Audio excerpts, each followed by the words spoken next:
Forum, I think this is for me the 14th year in a row that the energy efficiency takes such a prominent role. The opening day, we have a session on energy efficiency. It is really a dream for the people like me that there is a growing attention on energy efficiency finally. Yeah. So for us, for many of us, energy efficiency is very important because they are so strong drivers. Very simple. First, if we want to protect the consumers from high energy bill, energy efficiency is a must. You use less energy. Second, it is good for your security, energy security, for the governments, for the nations to have more secure energy. If you use less energy, you import less energy. Third, for the industries, for their competitiveness, it's a key issue. If an industry, if a company wants to be competitive vis-a-vis the others, you have to reduce the cost of energy, and energy efficiency is critical. And fourth is the environmental footprint, climate change. For all these reasons, normally you would think, as the Americans would say, it's a no-brainer, but we have not seen enough policy attention and energy efficiency. So as such, today is a very good day. Now, you mentioned the COP28. You are right. It is one of the important outcomes of COP28, and we have, as International Energy Agency, together working with COP28 presidency, we made 5 conditions to consider that the COP28 would be a successful one, and one of them was doubling the rate of energy efficiency improvement, together with renewable tripling and the others. So more than the 120 countries used it in a separate document, but at the end of the final document, 200 countries signed off. We are committing ourselves, we are making this pledge to double the rate of energy efficiency. This is great. It's a great news. Of course, we have to see what come out. So, and another good news is, when we look at the last 2 years after we have the global energy crisis after 24th of February 2021, in the last 2 years, 75% of the countries around the world strengthen or put new energy efficiency standards. This is excellent news. It is driven by, I think the governments got it at the end, many governments, that if I want to secure my energy system, I have to use less energy, plus high energy prices might have been another driver. So what do we need to do now? So first of all, I am a big fan of standards. We have to have standards of the equipment we use at home, for industry, the motors, for the cars and others. There should be standards, first of all, set and then monitored and implemented. This is the first thing first. Second, electrification of our energy system. It is going well for the time being, and I hope it will go better. We are seeing in transportation sector, there is a very strong move. We have a colleague from the car manufacturing industry here. 3 years ago, 1 out of 25 cars sold in the world was an electric car, and now it is 1 out of 5 cars sold as electric. It is going to grow very strongly. So the heating at home, it is going more and more, the heat pumps, leaving aside the fossil fuel heaters behind us, and there are many other ways. This is the second one, standards, electrification, and the third one is, the most important one maybe, investments. We need to triple the investment in the energy efficiency measures, which in most cases pay back in 2 or 3 years of time. It's a very lucrative business, but the governments need to give the incentives, especially low and mid-income groups, to make the first investment, to buy a heat pump or to have an electric car or others. So all in all, I believe there is a new era starting for the acceleration of energy efficiency around the world. We all understood it's a good thing to do, regardless of climate, regardless of something else, just for our pockets, for our energy security, and also remain competitive. The companies, to finish with the companies who do not put enough emphasis on energy efficiency will be less competitive vis-a-vis others. This is a real fact now. How fast can these actions be implemented, do you think, Peter, the ones that Fatih's talking about? Well, you know, I think the time is now to do it, and technology today is available to take out 70% of the CO2 emissions. With today's technology, let's put this a little bit into perspective. 80% of the carbon generation is related to energy. 30% in buildings, 30% in infrastructure and industry, and 30% in transportation, and then a little bit of the rest.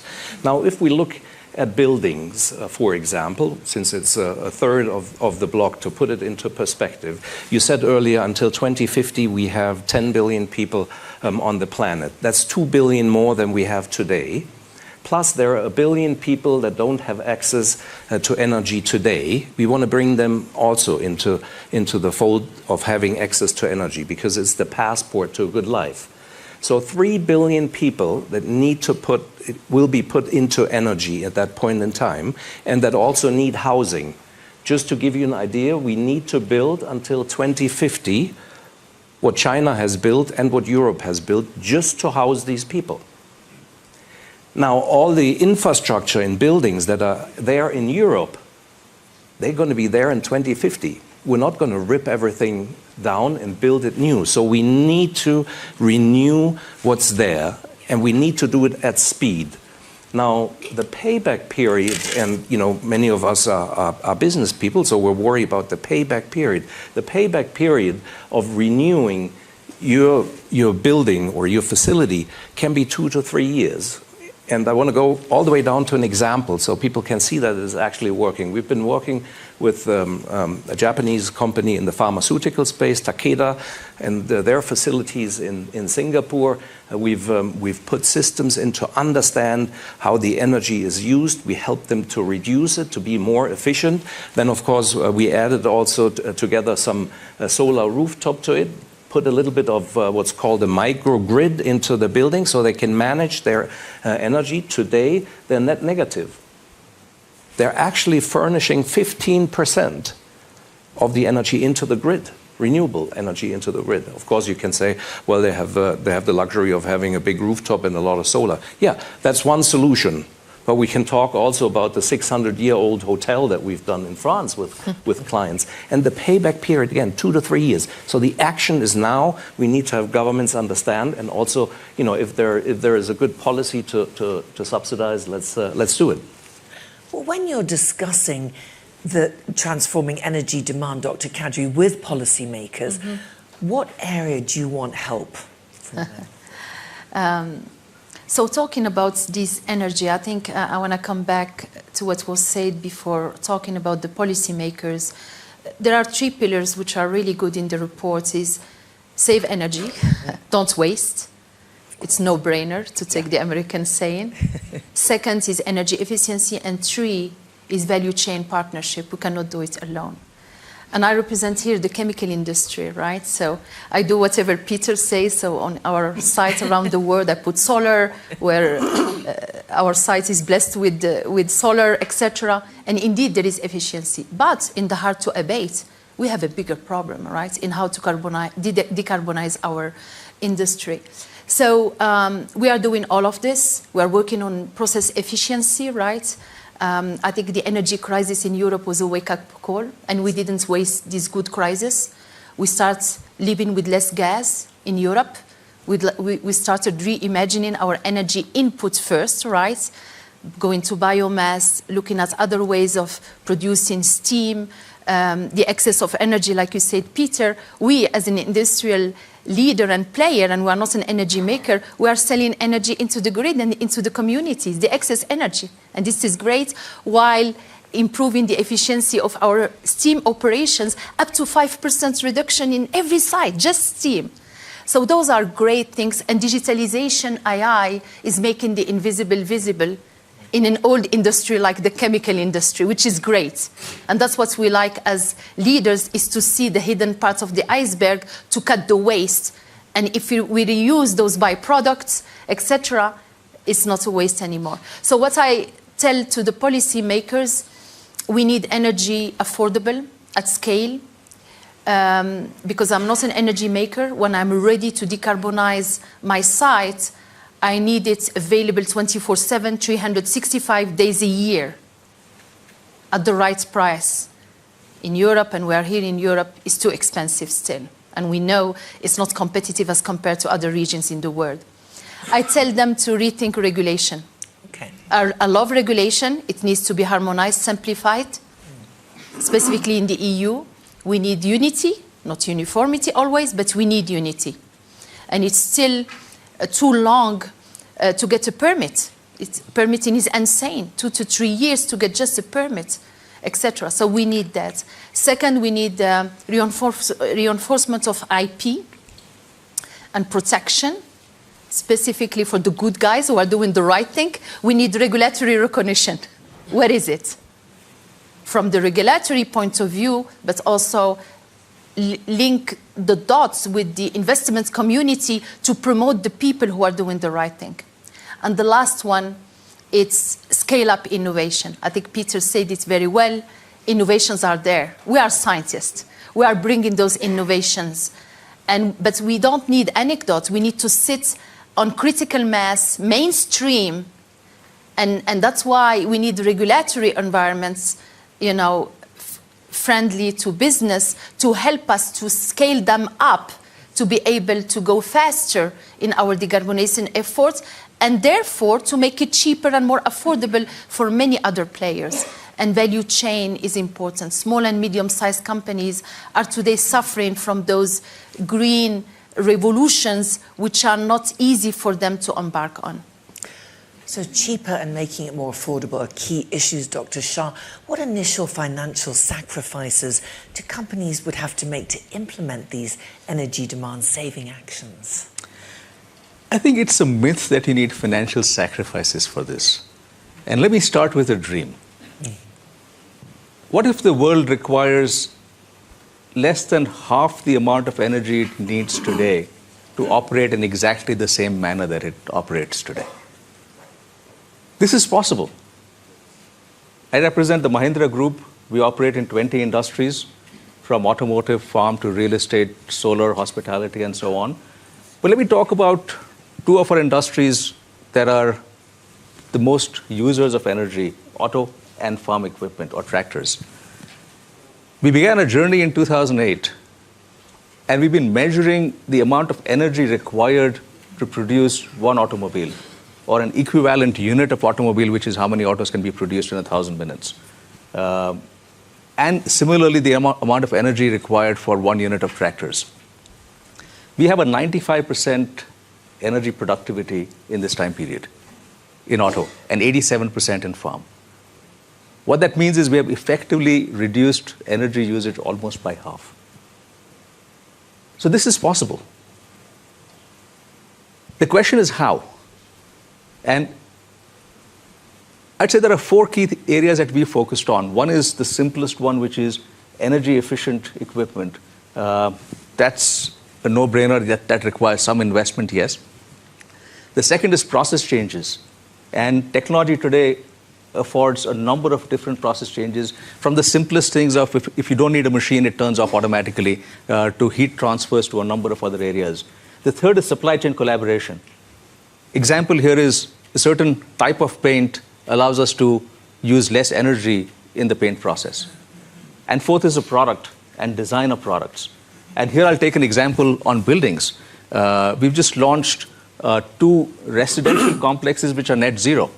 And that's based on the design of the buildings, on how they're positioned, how they use the sunlight, on putting both wind and solar in the buildings, taking energy off the grid, a number of other initiatives where these are net zero residential communities that we've set up.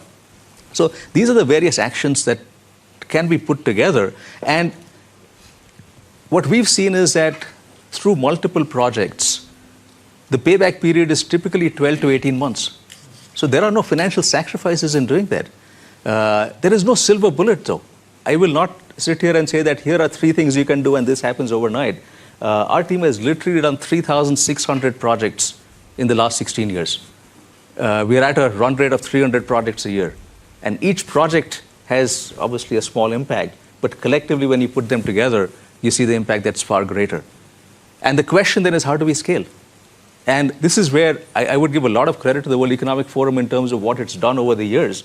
The First Movers Coalition, discussions like this where we can exchange ideas. One of the initiatives we have is partnering with Johnson Controls now, which has a lot of technology for buildings again, and taking that to everyone in India to say, here's technology that you can use without being commercial on it, and just sharing that best practice in terms of what we've learned. So this is, again, the power of discussions we have in terms of how do we translate that to action on the ground.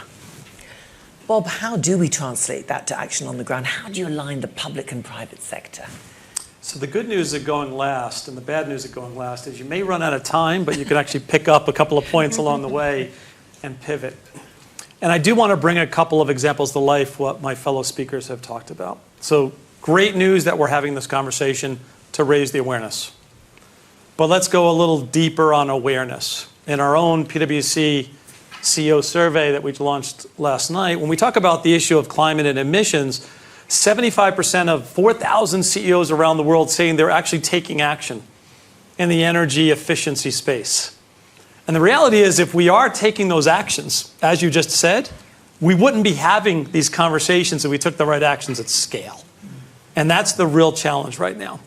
Number 2, just to reinforce, if you read the WEF study, and credit to the WEF for pulling this together, what we wanted to do is get awareness on the singularity of the issue.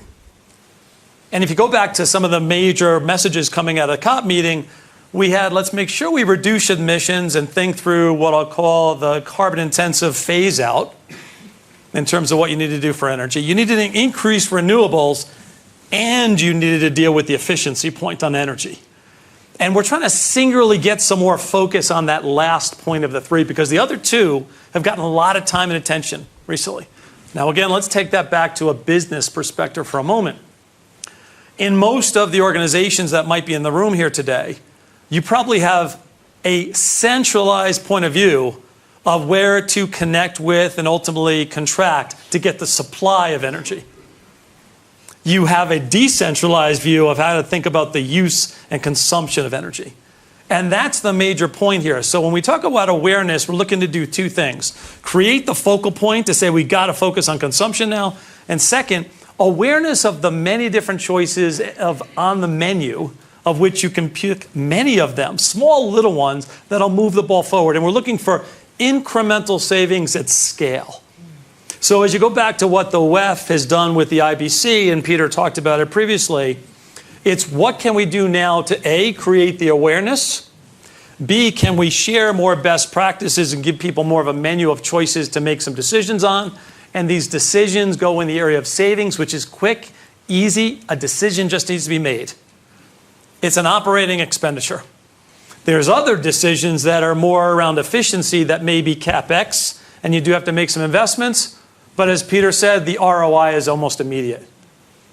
And third is, how do we actually get the partnerships together? And this goes now to the partnership point. We need partnerships across the sectors and the commercial side, because if we come together to share best practice and maybe take action, you actually get an amplifying effect. In fact, we think that's the biggest amplifying effect when you look at what you can do on the savings side versus the efficiency side.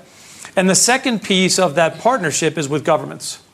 And the next phase of work has to be, how can we work with governments to say, what are the right policy changes to be made to accelerate the curve? We've been talking about some of the policy changes on increasing renewables. Yeah. Now what do we do to actually have the right dialogue on policy changes to enhance the efficiency points? And that's the next phase here that we've got to create awareness for and get some of the G7 and G20 countries really focused on those points. How do you get that collaboration? How do you encourage the public, private sector, governments to go in the same direction? Look, the reality is you've got a force for change and a force for good that rests in your business community? Because there's a commercial rationale behind this. Yeah, it makes economic sense to do it. You know, this is what Bob said. And one of the points we haven't touched on is the creating visibility. So digitize across your facilities. You've done it in Mahindra. You know, we've worked with other clients, for example, to only understand in all the campuses, all the buildings, all the factories, all data centers, whatever you have, create visibility at the top floor. How much energy am I using? What type of energy am I using? How much CO2 am I generating? And then task somebody to go deep and get it done. The more important thing, though, if I can, just to pick up on Peter's point, at the COP meeting, we hosted a session, a small group, much smaller than this, where you had a couple of policymakers and a number of business people in the room. And many of them said, we're on this. And we're not. Let's be honest, we're not at the level of scale and urgency that's needed. And for that matter, for the level of opportunity that exists in the corporates. Because to Peter's point, there's bottom line potential here as well. Why did they feel they were on it, though, Bob? Because I'm not aware of all the different choices I have. I'm aware of what I know and what I'm actioning today. There's lots of other things, as Peter and Dr. Shaw said, that we can actually be doing more of. So if we get that competitive sharing together, sharing across the business community and sharing across governments, there's more awareness at a granular level. And now I know what is the world of possibilities. I can now start to take those actions. So shall I say something? Yes, of course. Now, I believe the energy efficiency, I mean, everybody, when you go to a meeting, energy meeting, I don't see anybody who would disagree that energy efficiency is a good thing. Everybody says a good thing. But it is not moving very fast. What is the reason?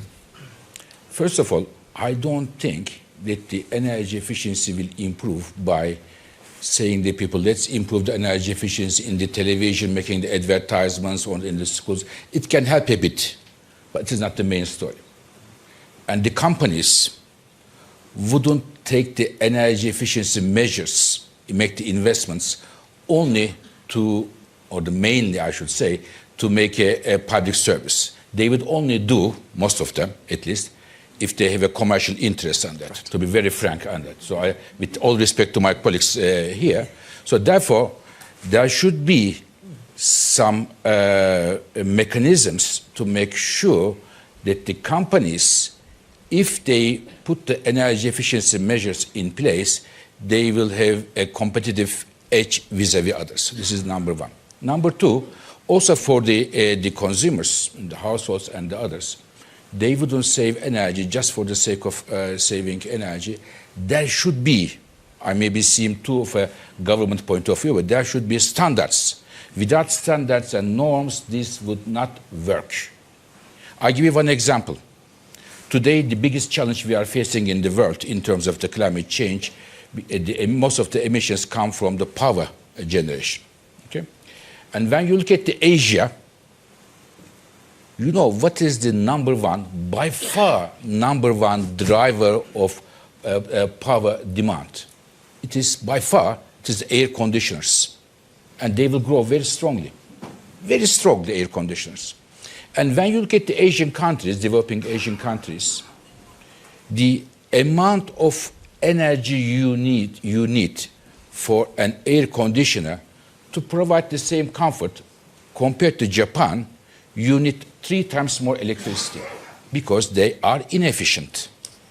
If they hit the standards like Japan, the Asian developing countries, for example, they would need less electricity and we would need to build less power plants, and therefore there will be less problem of climate change and others. And also we keep the money in the pocket. So therefore, 2 things, there should be a commercial interest, and the second, there should be standards set by the governments, and they should be reinforced and implemented.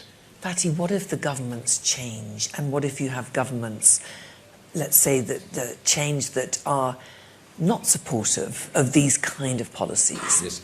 I think we have to make the governments understand that, A, if they do that, it is good for their budget. Okay? They will save money. Good for their the security, the energy security, national security, and good for their carbon footprint. Some governments don't get it. Some governments get it, but the energy efficiency is a complicated business. You have to coordinate it among the different ministries. It is not only energy ministry, it's energy ministry, finance ministry, the industry ministry. You have to have a coordination, and you have to get the coordination done. It is the reason why we are working many governments around the world. We brought about 60 governments last year in Paris, in Versailles, to give them the guidance there. And it is a reason many governments are picking up and putting new standards and norms, and they are following it because they understood that it is not for the sake of the world, for dreams and utopia and everything. It is for real life. It will be better for their budget. It will be better for their energy security and better for their carbon footprint. So this is the issue, and I see that the change in the last 2 years, as I mentioned, 75% of the countries put new energy efficiency standards or strengthen them is a result of two things. We and the others pushing it very strongly, and the second, high energy prices, because there is a driver there too. Yeah, of course. Dr. I think there is a big elephant in the room called competitiveness. And with all of this, I think we have great examples, industrial examples. We are ready as innovators, right, to provide solutions to decarbonization. But competitiveness is important. And when you have energy prices which are 4 times higher in Europe than in other places in the world, there are many people in the industry value chain, chemical industry value chain are represented here, who are suffering. And when we say energy savings, let's put it right. We will not be winning by decreasing the carbon footprints and saving energy by decreasing the industrial output. This is called industrial suicide. We need to do more with less while we will continue industrially producing, right? Creating jobs, creating an environment which is business friendly. So I think that's the big, for me, big question. Therefore, we need to create also demand for those new innovations, right? And the demands come, ScienceCo is a leading actor in batteries. But without charging station, enough charging stations, the end user, you are not going to buy an EV or hybrid car, right? So we need those charging stations. We need an infrastructure to promote our clean mobility solutions, right? And accelerate them to cannibalize our own business and allow the world to turn more greener, but with affordability in mind. So I think that's, for me, important. Keep competitiveness in mind. All the regions in the world are not equal. Europe is not a fossil fuel region, right? And it will never be. And in our, of course, we are cleaning our home, looking at electrifying our processes as much as we can, moving from coal to gas, by the way, which is good. And whenever we can move to biomass, we do it as well. But we need here policymakers and authorities to support us with the ecosystem to make it plug and play. Because the hard to abate, the heavy industry, this is where we can have the highest impact. Dr. Shah, can I ask you about emerging markets and developing economies facing the largest increases in energy demand? Can these economies follow the same pace of change as developed countries, do you think? I think the developing countries can actually create a better set of outcomes, and India is leading that today. Even if you look at renewable energy, India is putting in 500 gigawatt of renewable energy by 2030. The beauty there is that the cost of solar energy in India is far lower than traditional energy.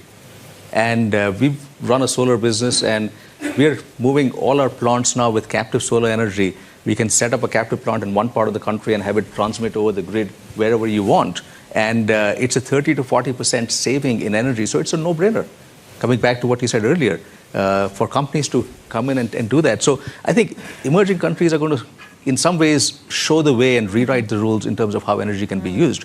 But if we go back to the earlier discussion, this is not, in my view, about regulatory. I do agree that standards will help, and especially air conditioners is a great example. But this is a very different problem than what we see in the rest of energy issues. The reason for that is, one, everyone agrees that we'd love to spend less energy to produce the same set of things. There is no debate on that. That makes us more competitive, that's commercial for us, etc. The question is how. And here I go back to my earlier point, which is there is no easy answer. So it's not for CEOs to come in and say, I'm going to focus on this one project, make this project work, and that's my solution.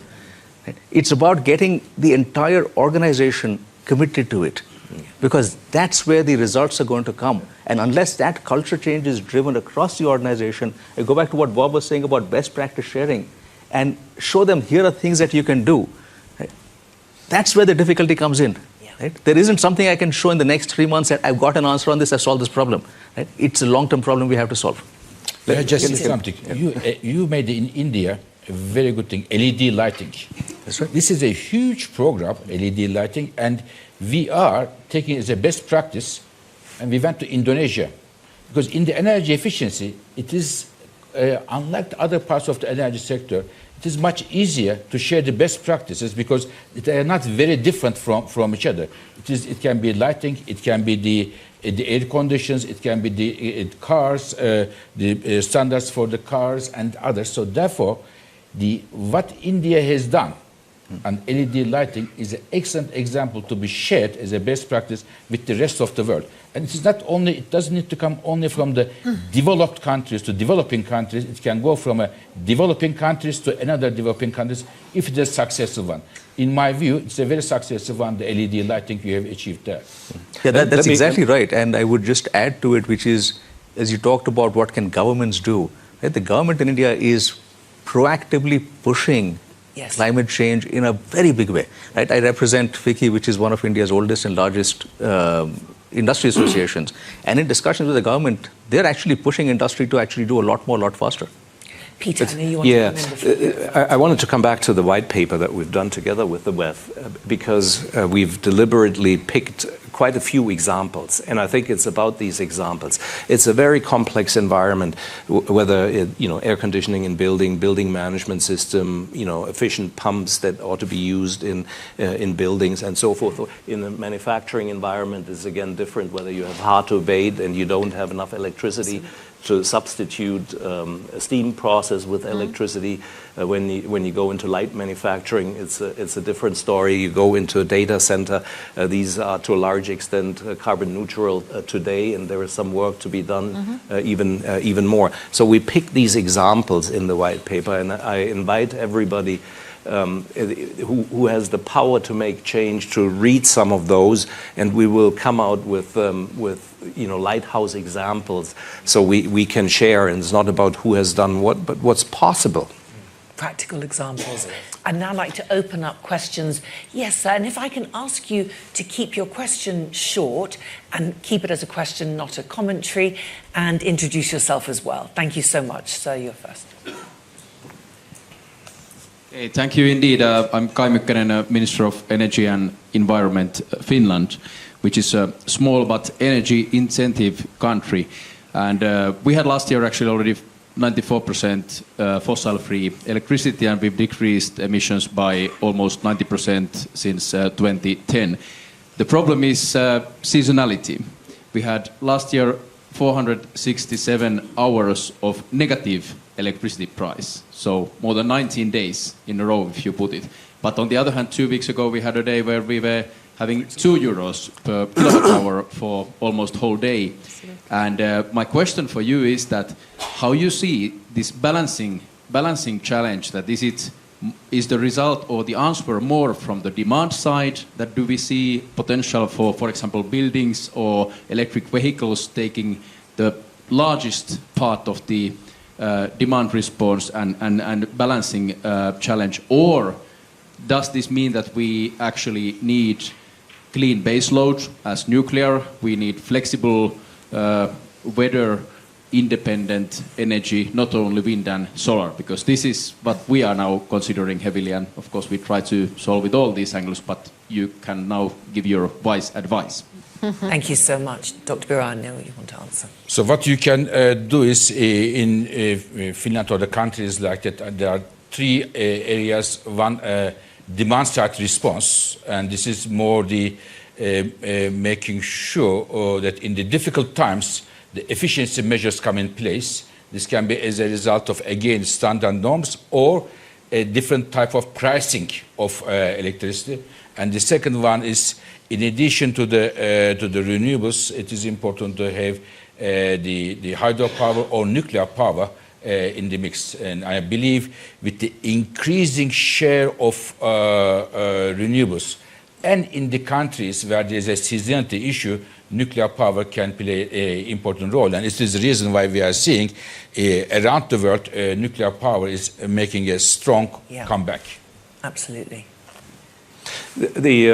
Of course, I think the investment needs to go largely into the grid to understand who are the main consumers, and then as you walk down in the grid, you come to be it campuses, or you come to large industrials, or you come to users that can actually fluctuate the energy that they need. Good example are, for example, also data centers that do AI modeling, because they don't need exactly the same power over time. They can go up and down, but that requires contracts between the generation unit and the user, and the demand response can be fully digitized. So you have one of the most complex problems at the end of the day. But it's good that we have countries that are so far in the renewable space now. How much can we shape off the peaks and fill the troughs? That's the next challenge to have. And I think digitization of the grid into the microgrid, into the big users, will help to do it. One point that we can't forget is today we are so focused on energy consumption, the dialogues that we're having, on what I'll call the traditional energy sources. We have to be equally as focused on reduction and efficiency and savings of the renewable energy sources to avoid, again, a repeat of the same problem. Because right now we still don't have enough supply around the world on the renewable side to deal with this issue. So we actually have to be smart on both. And I don't want to have us focus just on one side or the other. It's a broader energy efficient point that we should be talking about. Let's just take another question. We have time for one more. We have another question from our audience? Yes. Thank you. If you could introduce yourself, thank you. İdris Küpeli from Turkey. IDEM Energy Group's CEO. When the renewable investments certainly are capex intensive, front-loaded investments that required significant financing. And the financing certainly during last few years has been both expensive and inaccessible to many countries. To have the infrastructure to make them more efficient is one thing that requires sometimes little or no money and several hundreds of projects to make it more efficient. It looks good for the leaders. But to actually undertake an investment of the billions of dollars, you need the counterparties that actually that are going to take the risk of the country that you are going to build the renewables or the nuclear, so forth. And for Turkey, it has been really challenging during last 4 or 5 years. But at the end, as Mr. Birol commonly says, that we live in the same environment. Like, to solve one country's environmental issue and to make it better does not help so long as you don't actually distribute the same way to entire globe. So how can the emerging market countries have access to finance at a reasonable cost, because it's good for everyone, and who can actually undertake this? And MLAs are one of them that I know, but I think it's not, at the end, is not enough. And given the cost of financing for the banks, it's not lucrative enough. How can we solve the issue for the emerging countries to do especially the renewable investments? Thank you for your question. Thanks. Dr. Shah. So let me share our story in renewables. 3 years ago, we were looking at a renewables business with a dilemma. Should we expand or should we sell the business? And the reason for that is to meet the goals for India, we needed somewhere between $5 to $10 billion of long-term capital if we were to stay in the renewables business. And what helped was first a set of regulations that enable projects to work efficiently over 25 years. Second was market mechanisms to create an investment structure, an INVIT, that allowed us to attract capital from sources around the world. We just listed that INVIT yesterday. And we have all the capital that we need and more. We had to tell a lot of investors, sorry, we don't need more capital anymore. So capital is there. If you've got the right market mechanisms around it, if the projects work, if you can show the returns over time, and you have the regulatory framework to make it happen, capital is there. May I just say one thing? Yes. So I think the COP28, we started with COP28. There were many good outcomes, such as the tripling of the renewable efficiency, tripling of the renewables, doubling of energy efficiency, methane reduction, moving away from fossil fuels. But one thing I wish it came out, it didn't come strongly. Maybe it is for Baku now in Azerbaijan, we will have it. Namely, how we are going to finance the clean energy investment in emerging and developing countries. This is the key issue. Many countries work for COP28. Many colleagues are here. I see the Norwegian minister, who is one of the architects of it. So they have very good results, but this is the main thing left. And it is when we look at the last 5 years, clean energy investment increased from $1 trillion to $1.8 trillion, big increase, whereas the fossil fuel investments remain the same. But the problem is all of this increase came from the advanced economies and China. What about the rest? So we need everybody to be on board. So therefore, it would be great if the next COP29 in Baku can have a look at this missing bit, and which means, for me, the fault line of our fight against climate change, and how we are going to support the emerging and developing countries for clean energy investments. Dr. Birol, thank you so much. Unfortunately, we've run out of time. I'd just like a very brief closing remark from each of you. With everything going on in our world, with all the geopolitical crises, economic headwinds, how do we keep this topic as a priority? What is your message? Bob, I'll start with you. It's a fairly simple one. Read the report.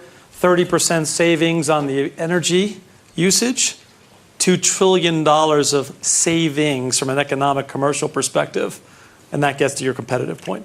Thank you. Dr. Shah. I think there's a very strong commercial argument to save energy. It's just about how we do it. And this is where working together as a group to share best practices is going to enable us to get there. Dr. Kadri. Innovation is there. Ingenuity is there. We can do it. We cannot do it alone. So let's do it together. Peter. Time is now. It makes economic sense to do it. Solutions are available. I echo Bob, read the report. So, I wouldn't say read the report, because there are so many reports. So what I would say is that let's trust the people in terms of saving the energy, but not so much. Let's make the standards and the regulations ready so that we move in the right direction. Thank you so much. Thank you to everyone for joining us today. Thank you. Perfect.